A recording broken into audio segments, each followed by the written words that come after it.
Parshas Tazria-Metzorah, Shlishi. So once again, we're going to continue with different types of negoyim, of tzaras, that are not easy in just basic laws. We will try to pick out a couple of ideas that apply to us today.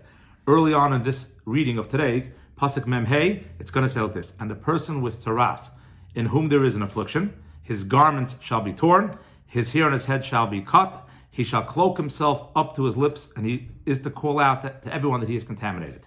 This is a very, very interesting pasuk. First, you should know, fascinatingly, the Targum Yonason. If you want to surprise someone, she'll look it up. It's very cute.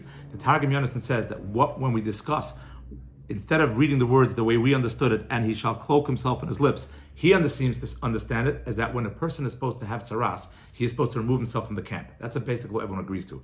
Leave the city, leave the camp, and go outside and be by yourself and contemplate what life is about. He writes that a person is supposed to go to a beach. Interesting phrase. He says that the area someone should go to is a beach. Some of us who go to the beach can recognize that when we go to a beach, we should think to ourselves, contemplate God's great sea, contemplate God's oceans, his sand, and everything like that, and realize every grain of sand has a purpose, and we for sure have a purpose. Not recommending going to beaches, but if we do, at least turn it into a positive event.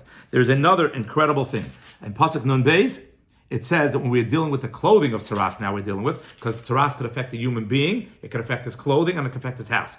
In this day's reading, we are talking about the clothing. It says, when the clothing has tzaras, you are supposed to burn the clothing. This is what we would call contaminated clothing. Again, not a physical element, a spiritual element, but it says we burn it. V'saraf, it says. This is a fascinating question by the early commentators, about 1600s, 1500s. They want to know, in general, when we burn something, what about the ashes? Can we benefit from those ashes?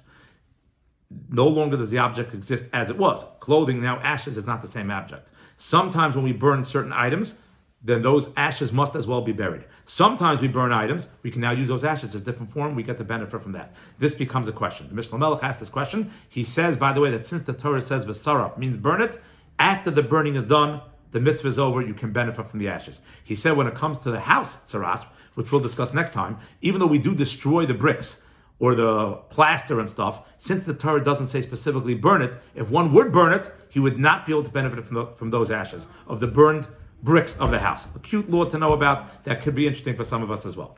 Thank you.